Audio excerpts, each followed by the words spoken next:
Hey, She-Slayers, and welcome to another episode of She Slays the Day podcast. I am your host, Dr. Lauryn Brunslick, and I have sat here for the last 10 minutes wondering what funny story I'm going to tell you. And I couldn't come up with anything, and in my procrastination, I found myself on Instagram, and then I found an audio, and then I filmed a reel, and then I'm like, wow, you're really procrastinating here. And then it reminded me back of when I was in school and the crazy shit I would do to procrastinate studying. Procrastinate.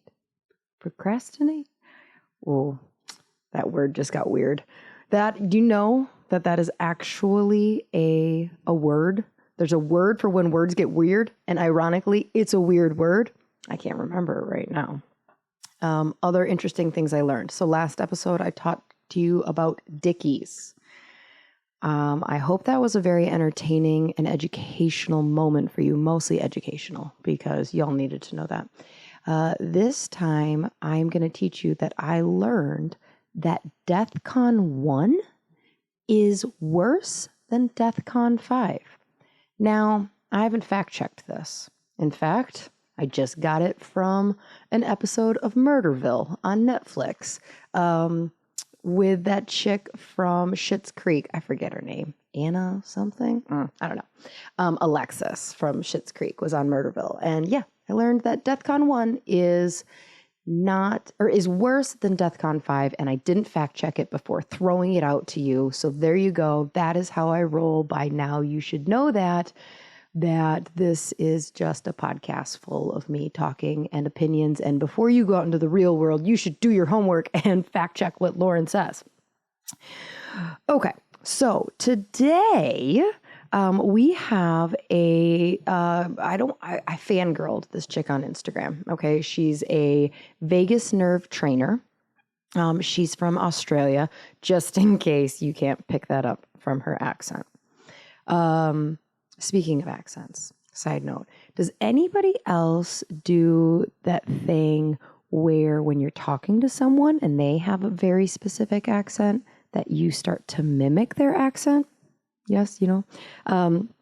Kirby tells me that that's actually a sign of empathy, which it can't be true. That's not, you know me, I don't have much empathy, so that's probably not where it's coming from. I actually think it has to do with the fact that I am an Enneagram 3. And Enneagram 3s, their spirit animal is often the chameleon, where we are like a chameleon. So I'm just convinced that while I'm talking to someone, my brain just starts to be a chameleon right in front of them. I mean, seriously, if you've read about 3s, you know we're just the worst. You never know which authentic version you're getting of us because we just try and be whatever you need us to be in front of you so you like us. Yeah, 3s are horrible people.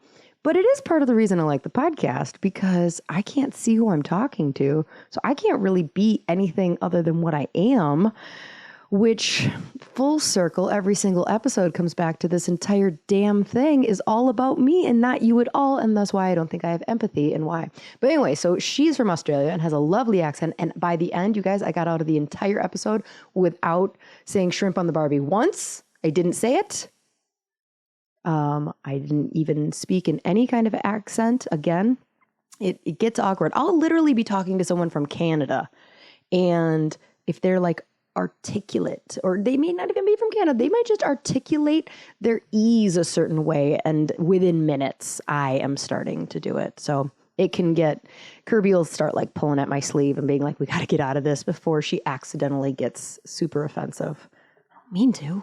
It's just my brain, you guys. But anyway, she's incredible. Back to, I started fangirl. Her Instagram is so knowledgeable. She is knowledgeable. I need to give a giant nerd alert to this episode.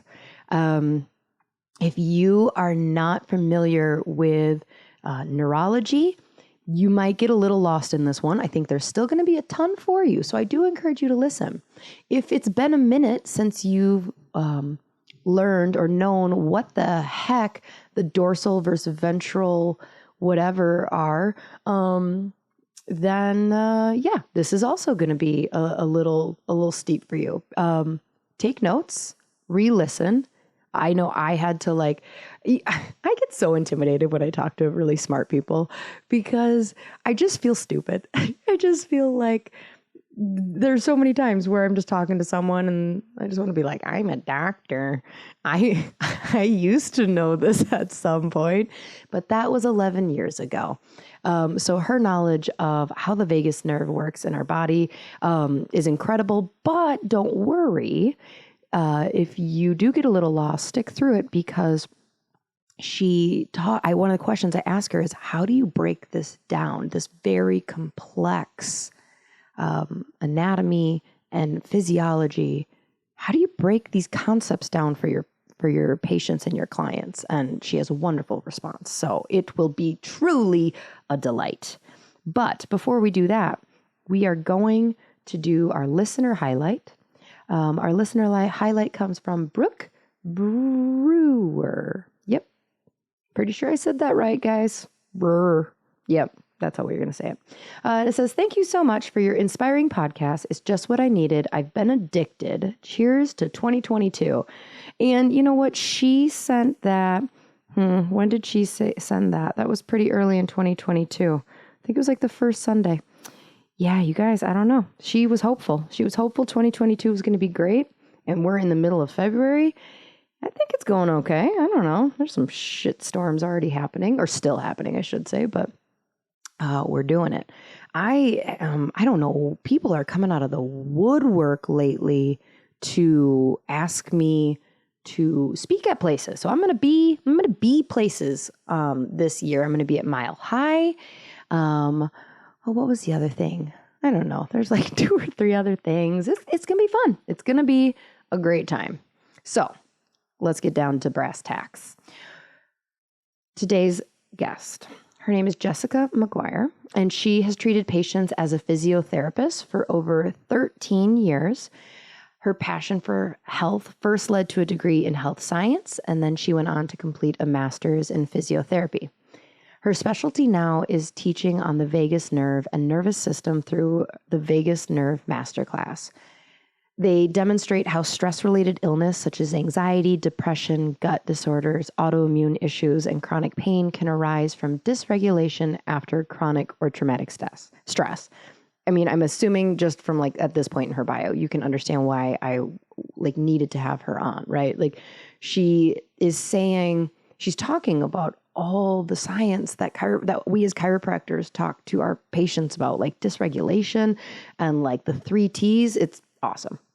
So her educational programs harness the power of neuroplasticity, the ability for the brain and nervous system to change, learn, and my favorite, adapt. Her classes equip participants with a toolkit filled of effective evidence-based techniques and restore physical and psychological well-being and help them gain autonomy in managing their health. She believes that knowledge is power and that we are empowered when we have the autonomy to play an active role in reshaping our mind-body system. I'm really excited for you to hear this episode because, again, just so smart. You're going to learn a ton. Before we jump in, let's pray, though. Dear God, thank you so much for the really complicated bodies that you made that are self-healing and self-regulating. It is so easy to take for granted how miraculous it is.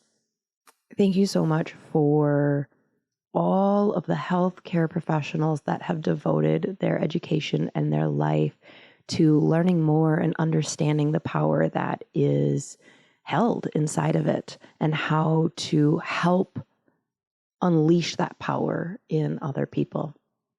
Anytime I talk to another professional, I'm always wanting to ask them, like, do you know about chiropractic? Don't you kind of wish you could adjust someone also? So thank you for the chance to spread chiropractic to other healthcare professionals that are doing similar work parallel to us and just help them hear our message and be able to make recommendations to their clients and patients and incorporate it in, because I truly think that it changes the brain on a level more than so many things. So, in your name we pray.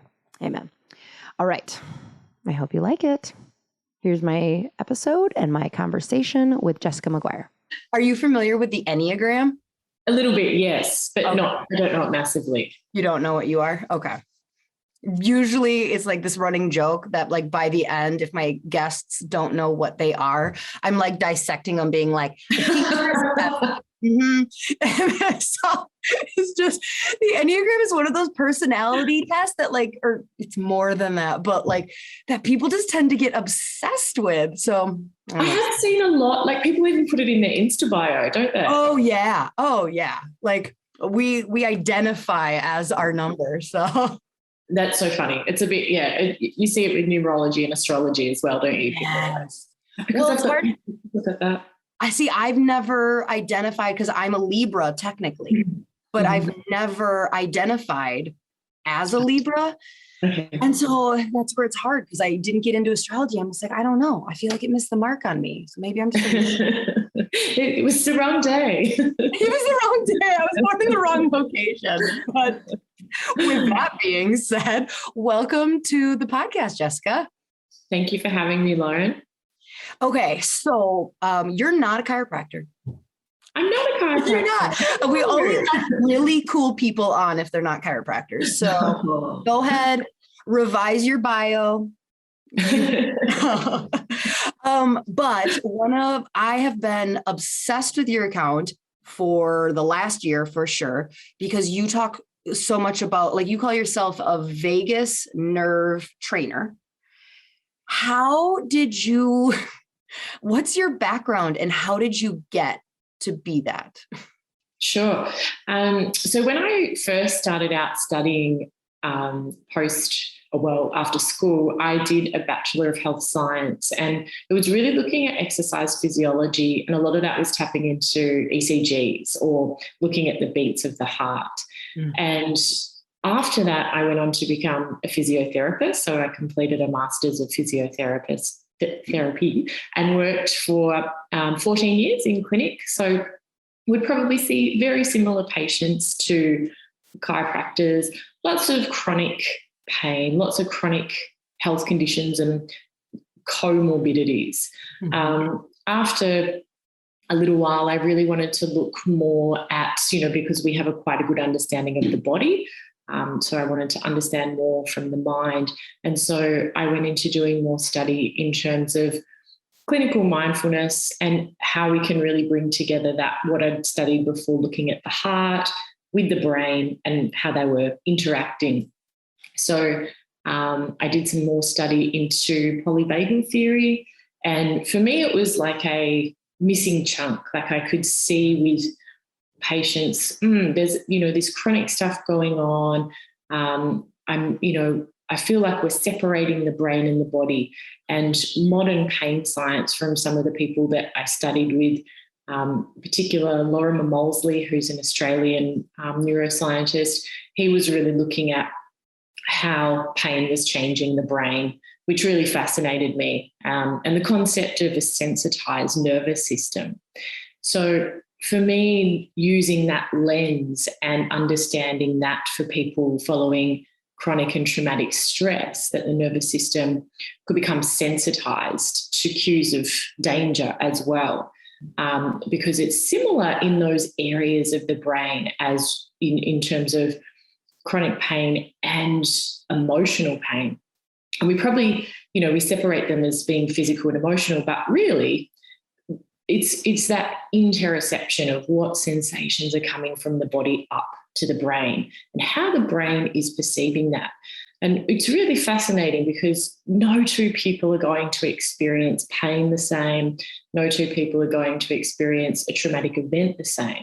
And so for me, I was really passionate to dive into this concept of what areas in the brain were becoming active for people when they were experiencing pain. And do you mean physical pain or emotional pain or both? Both, yeah. And how that was really becoming a learned response rather than necessarily the actual danger. Because as we know with chronic pain, there can be pain coming in that's very real, but that doesn't mean tissue damage. Mm-hmm. Oh, yeah, absolutely. So were you able to, because as a physiotherapist, so a physiotherapist in America tends to be very physical pain. And, it's like, no, you're not dealing with patients with their IBS. No, you're not dealing with them with their anxiety or their panic attacks or their insomnia. Was that a similar experience? And so, like, how did you were you getting frustrated of like, I don't want to just work on their low back pain. I want to work on the whole nervous system. So how did you then leave that and start where you are now? Sure. That was exactly what you're saying, is how I felt. And what's frustrating, I think, for anybody who's a body-based therapist is this like, oh, but I can't deal with that. Oh, but that's not mine. Oh, that's that area. And of course, we need to stay within what's our scope and our skills and our training. But we also shouldn't partition the body off into these systems. I mean, the pain system speaks to the autonomic nervous system, which speaks to the immune system, the endocrine system, the musculoskeletal, the digestive. And whilst I can see, we have this division between the central nervous system and the autonomic nervous system, it's really one continuation when you look at it. And so for me, seeing that so much of those chronic issues were related to the autonomic nervous system, which was really the connection between the body and brain, you can't treat one without the other. So, it's been shown that the number one thing that will link to disability and length of time that it takes to get better is a person's belief about what's wrong with them. Mm. That's been proven. We've got good research. So what's the point of doing so much hands-on technique and working just with the body if this belief is underlying that? And I think we need to have skills to address those beliefs. Where are they coming from? Because if I have a belief that my back is broken, then signals of pain I'm interpreting as a threat in my brain, which is amplifying that process. And it's no different than a threat outside of us. Oh my gosh. To answer your question on that last bit, so Lauryn, I go off on tangents. Don't worry, so do I. This is going to be a fun conversation. So for me, getting into that understanding of how, from physiotherapy, I went into a 2-year postgraduate training that really looked at how people would sit with those sensations and what their experience is of that, and doing that in a way that's sensitive to any dysregulation or any sense of threat and fear.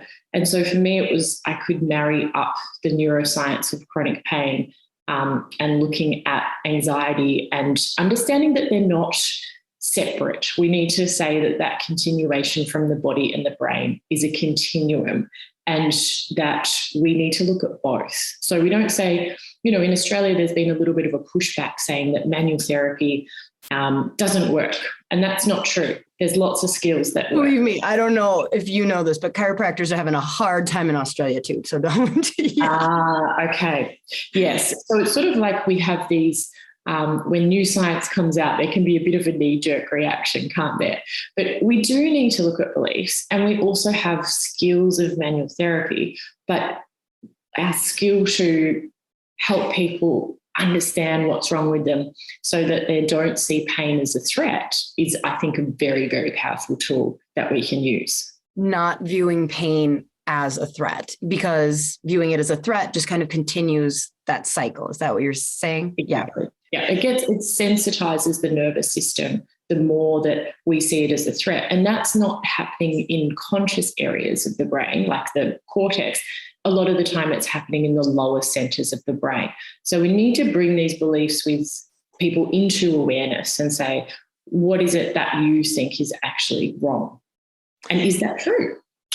Okay, so say more to that. So if I summarize what you're saying so far about pain is like, so somebody goes to their medical doctor and they tell them you have chronic pain in your low back, and they send them to physical therapy or physiotherapist or a chiropractor or wherever. Mm-hmm. But that pain, that message is they're continuing that, and that's continuing to desensitize the nervous system. So how would you, as their not physician, their trainer or, like, how do you go like, okay, I know your medical doctor said this, but like, how do you dig deeper with them to like kind of retrain the way they're thinking about their physical body? Sure. So I think it's really listening to what they're telling you. And often, there'll be, so let's say a person comes in who's got high levels of pain, and let's say they might have hurt their back moving house. They were packing, they're bending forward, and they were deconditioned. And so, yes, there was an injury, like a strain to the lower back. And then they are really worried about their work because they feel stressed that they're not going to be able to earn money. So that's amplifying it. They're not sleeping. And then this bracing's coming in. And in their mind, the fear is my back is ruined. It's broken. It's not going to get better.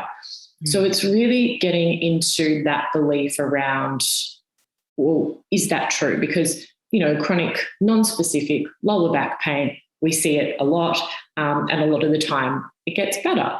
But it's that point where things are still driving that pain, even though we know that from the length of, say it was 6 weeks, it would likely have settled down and passed.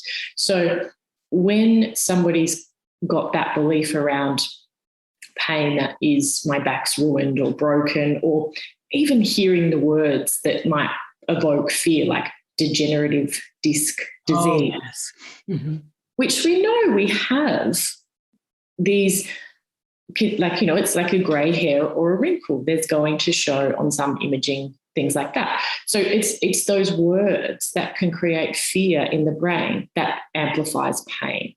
And that's where education is important, where we can say, there's a lot of people with degenerative disc disease, and this has been shown in research, that have no pain. So it's how we use that language with people and look at what they're believing that's wrong. So along the lines of like using language with our patients and clients, like sometimes I feel like there's the, like polyvagal theory and all of this like mind, brain, body connection, and how, just psychosomatic, right? Like, it's kind of this like cult to what the patient is thinking they want me to say. And sometimes I really struggle to take this bigger concept and simplify it for them without sounding woo-woo. Does that okay, I was going to say, does that totally understand what you're saying? Yeah. So like, how do you kind of bridge that gap from like, oh no, I know a ton about neuroscience, but here I'm going to talk about like childhood trauma, like, how do you bridge that for patients? I think concepts and metaphors are so useful. So, sometimes I feel, well, when I was working as a physiotherapist one-to-one early in the day, I would have made every mistake in the book with trying to educate. So I can totally relate to it being a challenge. But I think what can be useful is not putting it to sound like it's all in your head is the first thing. But say for me, something like if I wanted to explain a concept that someone could understand.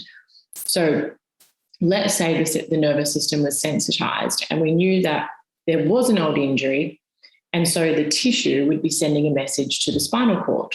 But let's say from things that had been happening, there was that sensitization in the central nervous system. So I might explain that as, imagine you hit a D on the keyboard once, for D for danger, and that's the message coming in from the tissue. But what's being shown on the screen is like a whole line of Ds coming up. So it's like the amplification is coming in. And I think that's where we can use really simple concepts and new language. So what I just said, like if you find out that a patient says that, I've got my imaging showed I've got blah, blah, blah. And there's things with imaging that we definitely need to they're helpful. Take seriously. Yes. But there's also some things that, it's probably, it might resolve itself and it may not be something as sinister. So then we can use that, well, what's being shown is studies taken of certain populations this is here in X amount, and they have no pain. So it's really looking at the sense of where their language is coming in. Like a patient may actually say, my back is ruined, it's, broken. And for us to give that sense of, spines are really sturdy, strong, and durable, rather than a diagnosis of a slip disc, which sounds like it could just slip out and go anywhere. Mm-hmm. So it's like looking at what's being created when a person has a concept of what's wrong with them. How can we explain that in a way it's not sugarcoating it, but it's based on modern You're giving hope. You're giving hope. Exactly. Yeah. Exactly. So that sounds like that's kind of that first step with a new patient is to really listen to where they're at, and then truthfully figure out how you can give them hope, which kind of breaks that fear cycle. Am I understanding? Exactly. And then simple things so if they're sitting all the time and their pain gets worse, it's looking at one of the sayings I love is that motion is lotion. So it's moving that synovial fluid through the joints. That motion is lotion for the joints, because that will stick in their brain when it rhymes. It's little simple ways of that, rather than a big complex explanation, that I've found will get people better results. And that it's not an easy thing to do by any means. I think saying less and simple is better though than big complex explanations. Right. So you had kind of mentioned polyvagal theory. Are we just becoming more obsessed with, is polyvagal theory and vagus, are they the same thing? What is the polyvagal theory, just the study of what the vagus does? Yeah. So we can look at it as, we used to have our two branches of the nervous system, autonomic nervous system, where we'd say we have the sympathetic, which is the accelerator, the brake was the parasympathetic, and that's still definitely, true. But what Stephen Porges found was that there's two sub-branches of that parasympathetic, and they still slow us down, but in very different ways. So we can look at it by understanding the ventral part of the vagus nerve, which runs from the brainstem more to the heart. It innervates up also to the face. So we have what we call a social engagement system, where it's linking into how we connect with others. And the ventral branch is myelinated. So it's got the coating around it that makes it more accurate with its impulses. It's more recently evolved. So basically what happens is when we want to slow our physiology down, the vagal brake can come in and slow us down a little bit so that our physiology calms down. And it actually always has a dampening effect on our heart. So it's like if you were riding a bike downhill, you would just keep a little bit of that vagal brake on so you didn't go too fast. And so that's such a finely tuned system that we can just relax a little bit. Say I want to do something like speak to you and I'm really excited about this topic. I absolutely love it. So my vagal brake would just relax a little bit, and that would allow more sympathetic into my system so that I can focus on what you're saying. I will have, that mobilizing energy, but it's not moving into fight or flight. Mm-hmm. And then after that's over, I can engage that vagal brake and slow down. We do know that following chronic and traumatic stress, people may have their vagal brake off or not on as much. And then when they try to bring in that mobilizing energy, it can be a complete release. And that's when they move into anxiety, fight or flight, when it's really, not probably the response that they want for what they're facing. Does that make sense? Multiple questions. Okay. So you talked about so if you were really excited to talk about something, you would activate your vagal brake. Is that something consciously you would do of okay, Jessica, I need to calm down, take breaths, meditate, or so the well-equipped nervous system does it automatically? It's happening in lower centers in the brain, so down in the brain stem, which means that, we can't think about it to make it happen, but it's actually more of a withdrawal of the vagal brake. So it comes off a little bit, but then after that exciting part's over, just like riding the bike downhill, it re-engages. So our heart rate comes up a little bit, we have higher blood pressure, but that's vitality, that's enthusiasm, that's that exuberant energy that we want. And then it comes back in. Okay, this sounds so stupid. I always feel stupid when I'm talking to experts because I'm like, I swear I didn't know. So I kind of view sympathetics as bad. But I mean, the way you were talking about, like pulling off the vagal brake to allow sympathetics in, you said? Yes, exactly.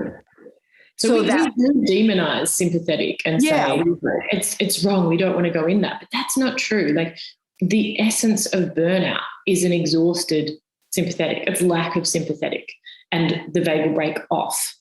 So you are just in a state of burnout. So that's the other branch of the vagus nerve. So we can then look at the dorsal vagal. So that's the branch. It goes more down to our gut. It's a very primitive system. So it's not myelinated. Now, if you think of this as still driving a car or riding a bike or something, it would be like putting the handbrake on to slow down. So it just brings you to a stop. You feel that heavy, lethargic, flat feeling. And so what happens is, if we look at it in terms of facing a threat, you'll see that when we might look at this as a traffic light. So in the green part, that's where we have access to our ventral vagal. We can engage with people. You'll see it you hear it in somebody's voice. So there's prosody, because the ventral part of the vagus connects to the throat. So you know how a mum will hold a baby and she'll be going, da, da, da, da, da, da, da, da. That's co-regulation for her with her bub. So she is using her voice instinctively to bring a soothing sense with prosody. So when somebody's in that state, we can hear it in their voice. They'll have expression in their upper face, so they can smile, and you'll see the sense of that coming through the eyes too. And they'll also be primed to listen for the sound of human voice. So the muscles of the middle ear change so that we detect mid-frequency sounds.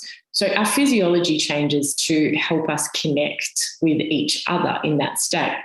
But then let's say we move into the sympathetic state, where we have that sympathetic energy facing a threat, not like before where I was saying we take the brake off and we let that energy come in. This is facing a threat. Those systems change, and you'll hear it in somebody's voice, right? They might be angry, so there'll be that monotone voice that sounds more like this, or we hear it with anxiety, where there might be more talking like this and that tightness around the throat. They more smile with just the mouth and not their eyes. And they hear more what we would say predator sounds, which is low frequency sounds. So it's hard to negotiate. It's hard to have conversations where we can be delicate about things when somebody's in that state of fight or flight, because they're probably not even really listening to, or can listen well with what's being said. And then what Stephen Porges found was that under threat, people then, if they can't deal with that in that yellow state, they fall, or the orange traffic light, say we're talking about here, they fall back into what we might say is the red state, where it brings them to a complete stop. And so that's where that dorsal vagal branch comes in, acts like a brake, totally immobilizes the system, and somebody moves into a feeling of shutdown, or their energy just drops, or they're sort of like stuck, like deer in the headlights. And so this is where it gives us, polyvagal theory gives a greater understanding than just we speed up or we slow down, because those two different slowing down mechanisms are totally different and create different responses. And we can see it chronically, that if somebody keeps going into that red state of slowing down, that's going to affect their digestion. There might be chronic fatigue. There might be this sense of I can't get going, and they feel like they're being lazy or they're just not being motivated enough. But it can be a physiological response, and that there is showing what links into burnout. Burnout, yeah. Yeah. Do you think, I mean, obviously, I don't know how old you are, but you're not 100. Do you think that we have, so like I'm 35, I have a 7 and 9-year-old girl, I've got 3 chiropractic clinics, a podcast, a this, a that, a puppy. I don't know why I added a puppy into the mix. And I'm like, I love my life. Like I love everything, but I would probably say that I am flirting with burnout, and honestly, when I talk to my friends, love their husbands, love their kids, love their jobs, very, very stressed, very, very stressed.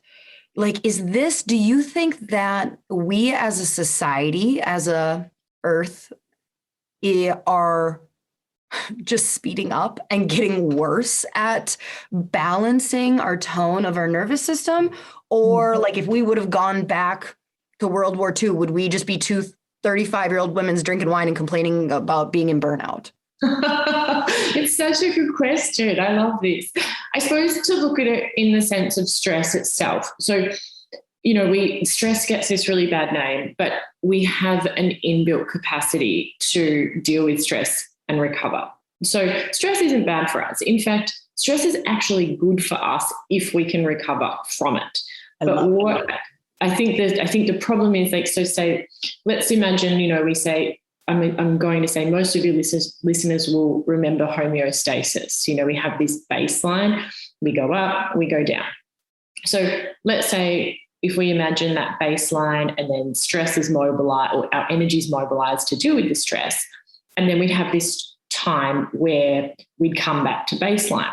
What happens is our energy is mobilized, so we see that increase. And at the same time, we have a release of the vagal brake. So vagal tone goes down.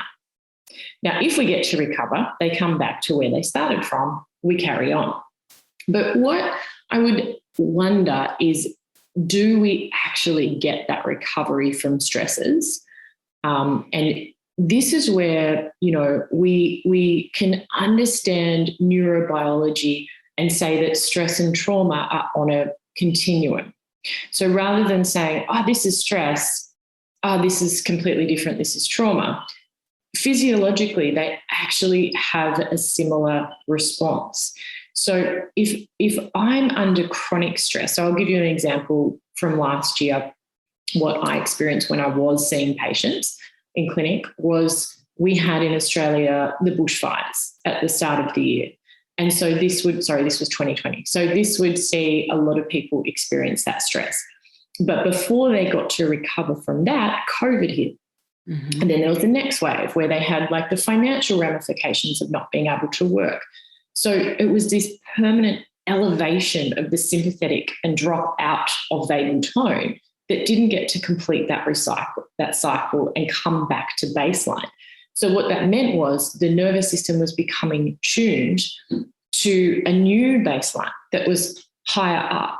And so then it wasn't that they were coming back down to the place where their system could have rest, repair, the immune system was functioning well, the endocrine, the digestive system. So we can have a tuning of our nervous system to be a little bit like the vagal brake is always off, because that's what happens. And then when we face a future stress, our system's going too fast and we move into fight or flight, and we don't come back down to put the vagal brake back on and slow back down. So I think where we see it is that people spend this chronic time in that with the sympathetic activation on, and then something happens and that system gets exhausted and they drop down into burnout. But if the vagal brake isn't there to slow us down, then we rely on that dorsal system, which brings us down into like feeling exhausted. So it's like someone, crashing to meet a deadline and then they might be in bed for 2 days with a migraine afterwards. So our culture definitely pushes us to be a little bit with that sympathetic on, but that's okay if we get to have the periods of recovery. I think what's happening though is the periods of recovery don't get to come in for a lot of people. So if we can't rely on society to not be a garbage fire, for that recovery. So one of the things I've seen on your Instagram, and even you just alluded to it, with the mom, like connecting with her baby. Yes. Seems like human connection. Is that play a big role in this? Absolutely. I think it's the most overlooked thing for our health. So, we all know there's biological things that can affect our health. We could hurt ourselves, we could get sick, it's our genetics. And then there's also the psychological things that we can look at, like our thoughts, our beliefs. But the other part that people don't talk about are those social things. So our connections, how our relationships are, but our community as well, in person, online. Sometimes you've only got to scroll through a comment section on a post and you start to feel yourself go, oh my gosh, this is just awful. So it's very much a makeup of those three things, which is the biological, psychological, and social, which some of your listeners may have heard of the biopsychosocial model of health. So we can really say that pain is a biopsychosocial event, or we can look at it under that framework that all those things matter. But also with stress, it's the same thing. All three can influence it. But, it's not to say biomedical things don't matter. Of course they do, like an injury matters. But how we then recover, or how we recover from stress, really depends on that. And I think there's been a big shift coming in, a lot of language around not being codependent. So this may be planting a seed that people. Yeah, that's like $1 million therapy word now, right? You hear it a lot. What is my codependency with my mom?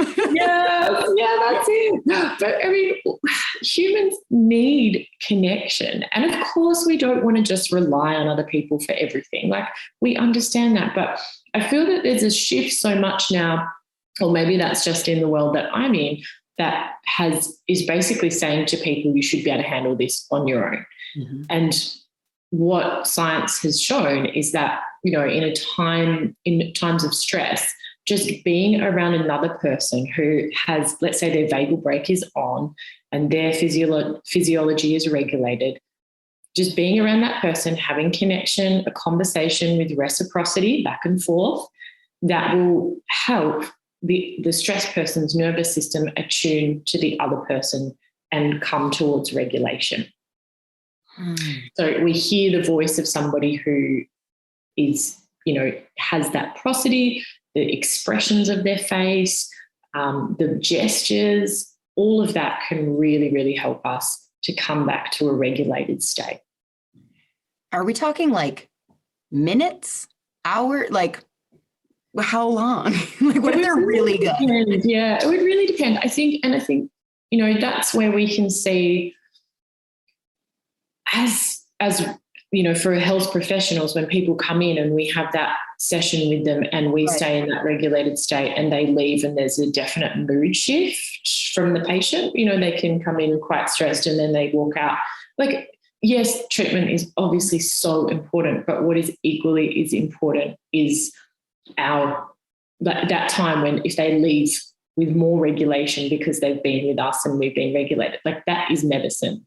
That is a treatment. That is. Yeah, I think that's why I was asking, where I'm like, so like, if I spend 5 to 10 minutes with a patient, but I am like just doing all those things and being great for them, like, I can help them a little bit, right? In addition to the adjustment and the things we're doing. That's totally. not. Yes. Okay. Yeah. And just to add on that also, I guess it's not really taught to health professionals, but I would have really appreciated knowing that also we have limits. We can't just be around people who are experiencing strong anxiety or really stressed and not have some of that come to us as well. So, just to be mindful about of limits in playing that role as the regulated one too, and know that, maybe I don't know how long your treatment sessions are, but, I can remember the days when I worked as a physio and it was sometimes 18 patients a day. And that's a lot of people to see who might be experiencing a really hard time, and just knowing that we need to take care of our own limits as well with that. Did you have, back when you were that I can, it's interesting because I might see 18 people in like an hour sometimes, but just hearing you say it, I'm like, 18 people that you're caring for, that's a lot. So like, did you have practices as a healthcare provider after your day of like, I am helping people regulate their nervous system? And then like, did you have things that you did in the morning before your shift or after, or like even now, like you work with people. So like, what do you do to kind of detach? Sure. So I think the main thing for me has always been movement. Like I'm very much I need to have that movement to regulate for my physiology. I used to find just a quick walk after work, 15 minutes, discharge that stress was great. I think though the most important thing is in the moment, recognizing for yourself. One of the techniques that I found really useful was, say, you're working with a person and say you're sitting and you feel like a little bit of overwhelm yourself. It was really saying, okay, I can feel my spine resting against the back of the chair. Can I just keep my awareness there for a moment?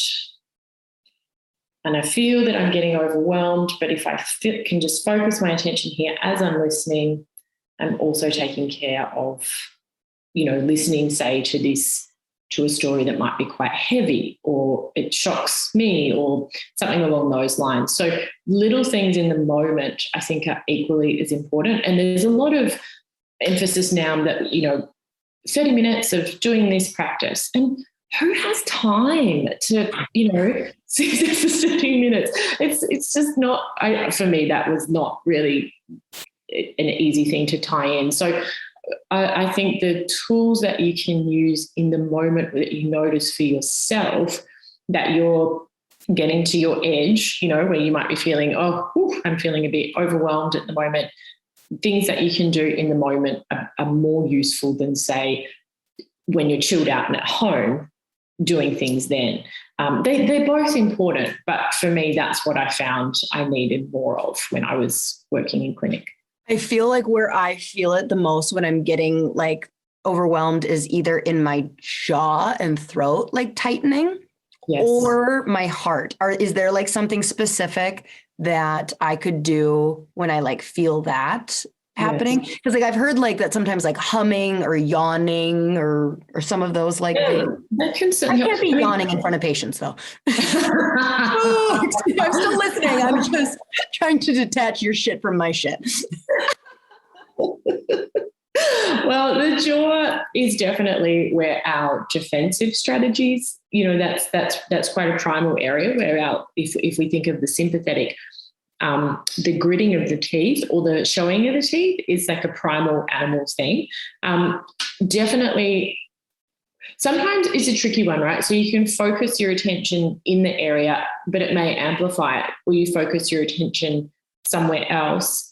And that can actually shift that. So like I was saying, with paying attention to the back of the body, particularly like the spine touching something, it can be enough just to bring that heat, like that sympathetic, back down to, and then the body takes care of itself. The yawning is often more of a discharge of that stress activation. So it's like when we feel that sense of activation in our body, or it can be, thoughts racing or whatever. And once we feel that, we come back down. We might notice it can be many things, like some people's belly gurgle, they burp, they get that sense of warmth or release, or they sort of have a little, and then it's the yawn, and you can feel that energy shift.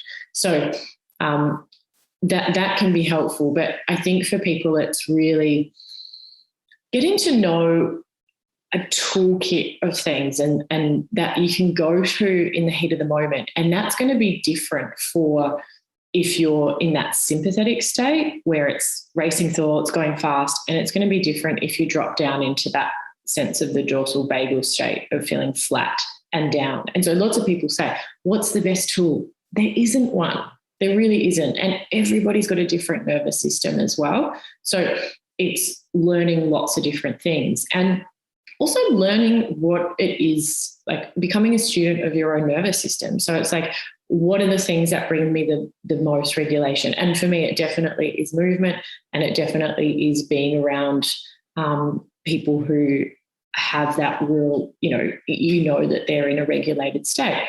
I found that's been the quickest things, but that's probably not the case for you. It could be completely different. So I think it's getting to know, really building what we call autonomic awareness. So it's like knowing in the moment, oh, I recognize the jaw. Oh, I recognize the heat. Okay, sympathetic. What can help me in the moment? Start to practice. And if the tool doesn't work, have something else, because it changes on different days. It changes depending on what's going on for us and where we are and all sorts of things like that. So just to clarify, so you talked about like the racing thoughts versus the like burnout, basically. The same nervous system can be experienced both, right? Not at the same time, but like, okay, you can like switch throughout the day. They're going to say, I don't know which one I am. I'm broken. Are people broken in both? Well, it's that we can, throughout the day, we do shift between different states, and that's completely normal. What it becomes a problem is if we get stuck in, say, sympathetic for a long period of time, or stuck down in that dorsal vagal state for a long period of time. And that's what we'd say is the essence of dysregulation. So, we can't really say you and I could experience exactly the same thing. And for me, let's say I've had something similar like that happen in my past and it was traumatic. I felt helpless and powerless. I may have a different response. I'm talking on a biological level than you. You might feel, oh, that was pretty intense, but I'm okay, moving on. As where for me, I could have a shift in my nervous system that creates a extreme response of the sympathetic and then an extreme response of the dorsal. And that's really where we'd say it was traumatic stress. And so then I may continue to respond after that event with an activation of that sympathetic and an activation of that dorsal. I could swing between the two, or I could even feel in a freeze state where I feel I'm stuck, but I've got all this activation of sympathetic flooding through me. And that's what we would say could be considered as one way to say it's traumatic stress, rather than say, you feel the sympathetic activation, you recover. Yeah. Right. Yeah. So it depends on the person. It depends on their previous trauma, what they're going through. So does that mean you do not have like a favorite breath work that because I'm assuming you talk with your patients about breath work. Yes. Right? Yes. Yeah. The breath can be a really great bridge between the body and that, and because it's connecting to the brainstem. Why does breath work actually, what is it about breathing that on a neurological level? This is like one of my favorite things in the whole I was going to say, as it was coming out of my mouth, I'm like, oh God, you just asked a really nerdy question. I hope she knows the answer. I love it. So when it really ties into that bit about the vagal break, and what happens is we can say that when we breathe in, the vagal break comes off a little bit. So our heart beats a little bit faster. When we breathe out, it re-engages. So our heart slows down a fraction. So the heart doesn't beat like a metronome, it's got variation. And so heart rate variability can measure at rest with ECG leads on what that looks like, how much there is a variation between the in-breath and the out-breath. So we want to see that variation because it tells us that the vagal break is dampening the heart a little bit at the sinoatrial node, which is the heart's pacemaker. So if we took a heart rate variability and it was a healthy person, there would be a higher variation between the in-breath and the out-breath, which would create a big wave, if that makes sense. Mm-hmm. But if we took the heart rate variability for somebody who had been experiencing chronic and traumatic stress, the vagal breaks off, there would be low heart rate variability because it's off already. So when I breathe in, my heart's not speeding up that much more. And when I breathe out, the vagal brake isn't engaging. So we've seen in the science that low heart rate variability is associated with prolonged anxiety or prolonged emotional dysregulation. We see that it's associated with chronic health issues and comorbidities. So when we look at the breath, it is a way that you can improve heart rate variability. So people don't need to go out and assess if they've got low or high heart rate variability. And there's a lot coming out in the apps, but whether that's accurate yet, I'm not convinced. I think it will come in time, but I don't think it's 100% accurate there yet. But really, when we look at what happens with the breath, as the lungs stretch, those receptors send a message up to the brainstem, which will actually make the vagal brake come in and work. So the patterns really depend on the person. I do see with breathwork, people get really super excited and they tend to do, and you see sternocleidomastoid is switched on, the upper traps are switched on, and that can create more tension through the body that may not actually signal that things are good. Right. So it's slowly building up. And look, the variations are enormous in what you can do with breathwork.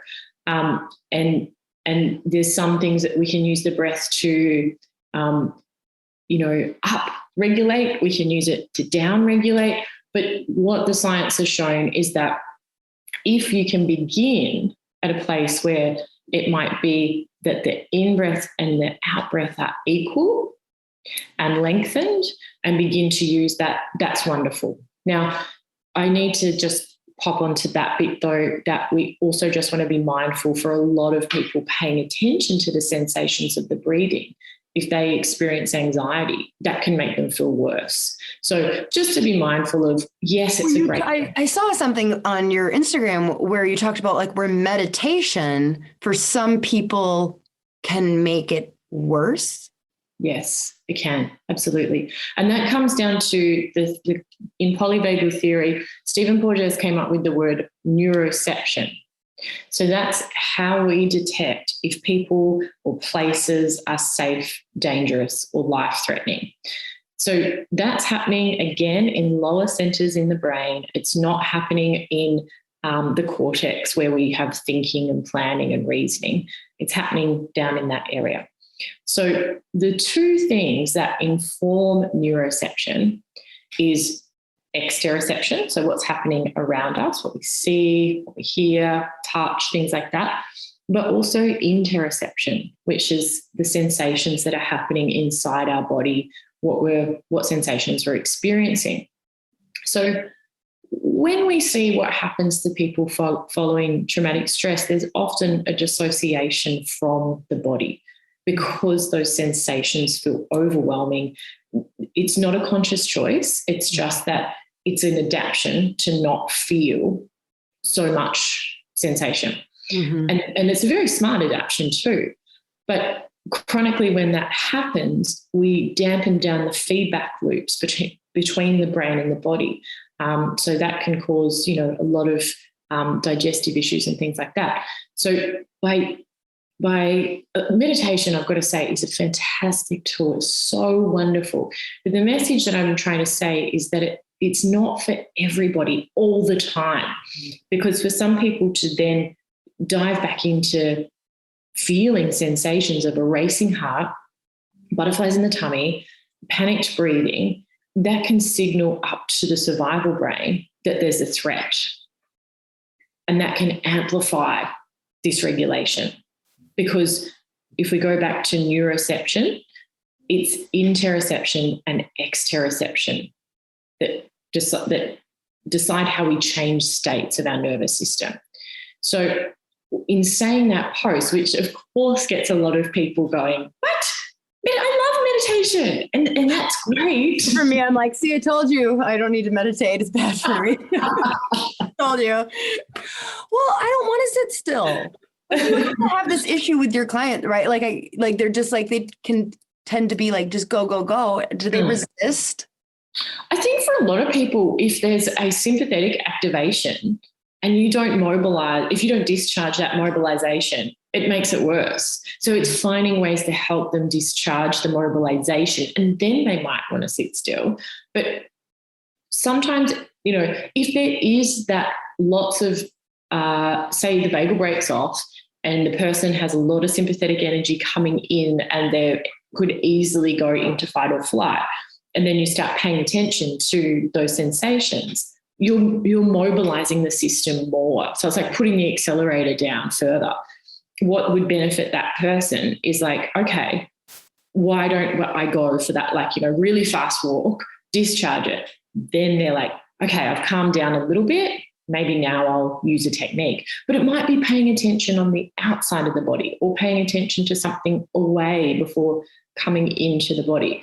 But what we've got to look at is for somebody who's got a sensitized nervous system that is more efficient at moving into survival states, is it really what serves them best?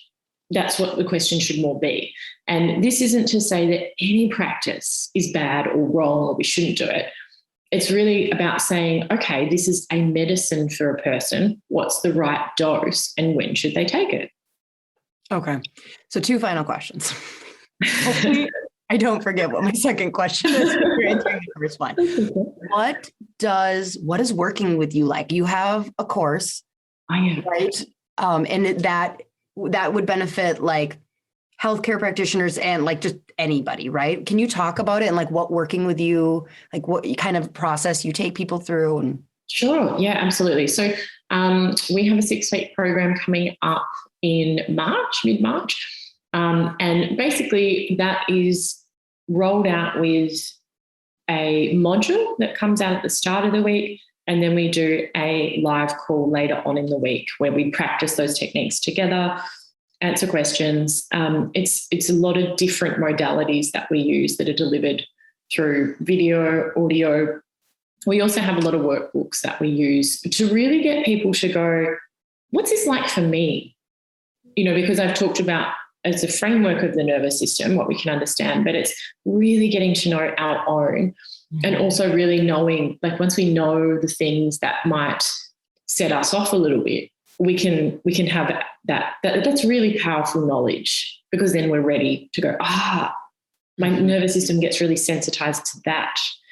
And yeah, it runs over 6 weeks, but we do follow up with an integration call about a month later, so people get a chance to go off and practice on their own. And then we come back together, and then following on from that, we have our alumni. So for people that want to really dive in more, they can do that. We've got a 3-day summit that's coming up for the people who've graduated from the program in a couple of weeks. And we roll out 3 events per year for people to attend and learn as much as they want about their nervous system. And you have to be an alumni to get to the events?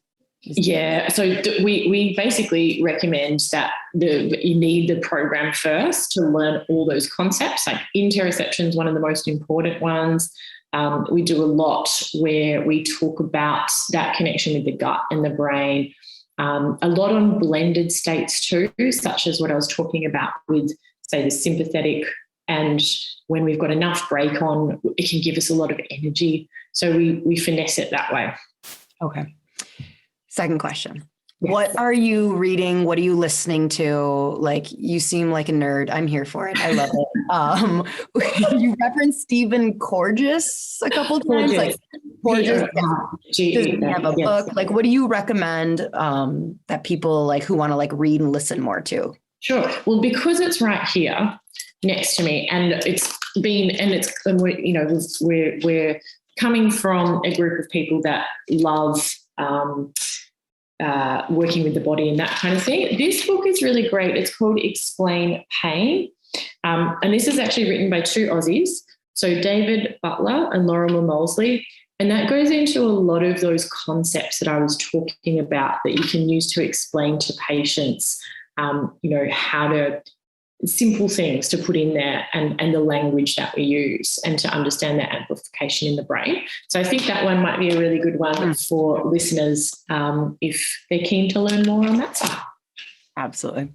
Okay. So then, final question B.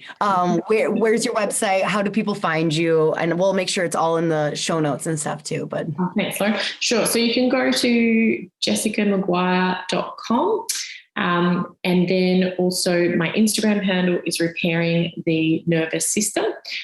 We do post there a bit as well. So yeah, find us on either of those. Can you sign up for the course on either one? Yes, you can. Yeah, all the details will be there. Well, thank you so much. Fascinating. I'm going to pretend that I was able to understand 75%. I'm not going to go back and listen and like take notes and like bring out my anatomy book and learn, but I love it so much. Thank you so much. You're welcome. Thanks so much for having me, Lauryn. All right, She Slayers, go for bare minimum. You have to go stalk her Instagram. It's beautiful and educational, and I love it. And then check out the course because, like, I really think as healthcare providers, like, just taking, like, first of all, yes, we need to do this to ourselves, but being able to take these concepts, like, and be the conduit for our patients, it's just wonderful. So until next week, bye.